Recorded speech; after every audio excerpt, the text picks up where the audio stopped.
现在人类每年要吃掉超过600亿只鸡，280多亿只鸭，超过145亿头猪，每年消耗的肉量总数惊人。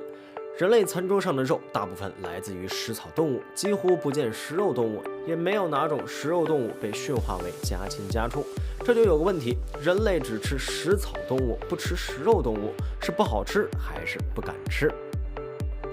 这里是万物灵，欢迎关注熊探长，带你探索有灵万物。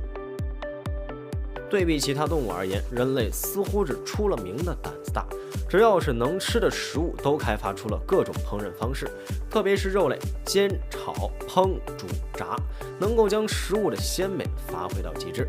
网络上一直流传这样一句话：如果一种食物没被大规模推广，那一定是不好吃。那么人类不吃食肉动物，是不是因为食肉动物的肉不好吃呢？自然界中主要分为食肉动物、食草动物以及杂食动物。由于杂食动物大部分吃素，在这里我们可以将它们和食草动物划分为一类。接下来我们就来对比食肉动物和食草动物。肉好不好吃，与肉质的嫩、肥、鲜有关。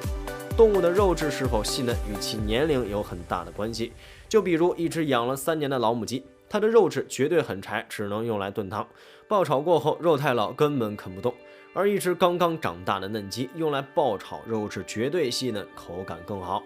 纵观所有食肉动物跟食草动物，食草动物的生长速度普遍更快，鸡鸭基本上37到42天就能出栏，猪最快出栏只需6到7个月时间，而典型的食肉动物狮子长大成熟需要整整3年时间，老虎成年也需要3到4岁。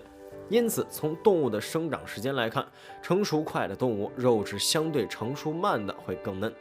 肉的口感好坏和脂肪含量也有一定的关系，肥瘦相间的肉味道更鲜美。而食肉动物基本都是掠食者，它们每天都需要寻找狩猎，同类之间还会打斗，有些还需要巡视领地。狩猎也不是每次都能成功，经常饥一顿饱一顿，脂肪含量普遍很低。更重要的一点是，食肉动物的肌肉爆发性特别强，它们的肉里含有很多高能乳酸，这也是为什么有些人说食肉动物的肉吃着好像有一股子酸味的原因。同理，有人说马肉酸，也是因为马的运动量高，爆发力强。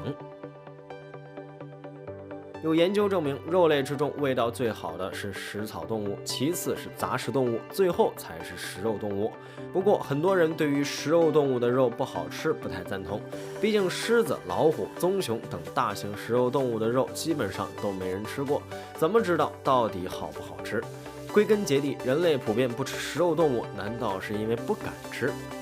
食肉动物都是猛兽，它们拥有极快的奔跑速度、强大的爆发力、咬合力，性情也十分凶猛。从古至今，人类都不敢轻易靠近。对于原始人类说，狩猎温顺的食草动物风险肯定要小得多。那么，人类难道真不想吃狮子、老虎等动物吗？肯定有很多人想要尝一尝它们究竟是什么味道，但很少有人敢去和大型猛兽硬碰硬。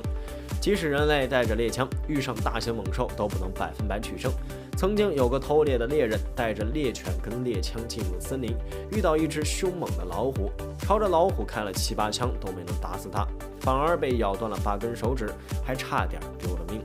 如今人类有了更强大的武器，但是这些大型猛兽却纷纷沦为了保护动物，谁敢随便猎杀，一定要牢底坐穿，又有谁敢去吃它们呢？其实人类不以食肉动物的肉为主要食物，不仅仅是因为以上2种原因，更重要的是人类餐桌上的肉绝大部分都来自驯化动物，不管是猪牛羊还是鸡鸭鹅，这些人们日常食用的肉都是人类驯化后的动物。说起动物的驯化，就得从远古时代说起。聪明的人类早就发现，每天辛苦的捕猎并非长久之计，只有将动物圈养起来，宰杀食肉，才能源源不断的供应食物。历史长河之中，人类一共驯化了14种大型食草动物，而那些没有被驯化的动物都有不可驯化的理由。首先，驯化初期，人类就知道挑软柿子下手。食草动物的性格远比食肉动物更温顺，也更容易控制。只要将它们赶到围栏之中，饿上几天之后再给食物，就会变得格外听话。而那些凶猛的食肉动物不伤人就不错了，想要安全圈养甚至驯化它们，无异于天方夜谭。世上千万种动物里，人类只驯化了14种，为什么不多驯化一些呢？在远古时期，人类逐渐发现驯化动物也有诀窍，不仅需要前期的驯化，还需要考虑后续的饲养问题。饲养一只食草动物，每天给它们吃草就能长肉；而圈养食肉动物的话，每天还得耗费大量时间捕猎来喂养它们。两者对比起来，饲养哪种更轻松，一目了然。另一个重要原因是，食草动物的能量转化率能达到10%左右。养一头100斤的猪，需要投喂1000斤食物。而这些食物通常是野草和人类的厨余等等，甚至早期还会用粪便喂猪，饲养成本并不高。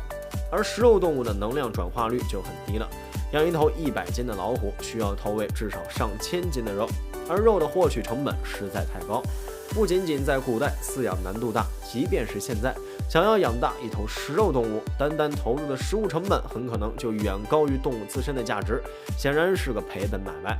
除此之外，食草动物的体型普遍都比食肉动物更大。就以大象、犀牛、野牛为例，这些纯吃草的动物一个个都膘肥体壮。而现在食肉动物中体型很大的狮子、老虎、北极熊，对上它们也显得娇小玲珑。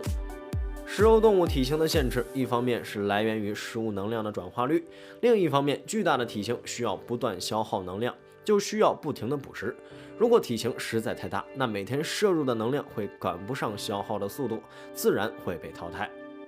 食肉的哺乳动物繁殖率相对也很低，老虎一胎通常1到3只幼崽，狮子一胎2到4只较多。但是因为生存竞争太强，成熟期长，所以幼崽的夭折率也不低。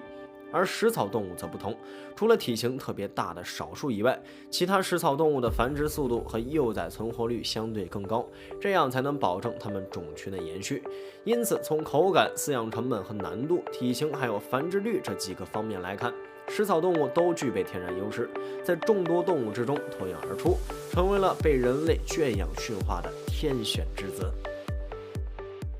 非常感谢您看完本期万物灵，欢迎点赞、评论、加关注。您的关注是熊探长探秘的最大动力。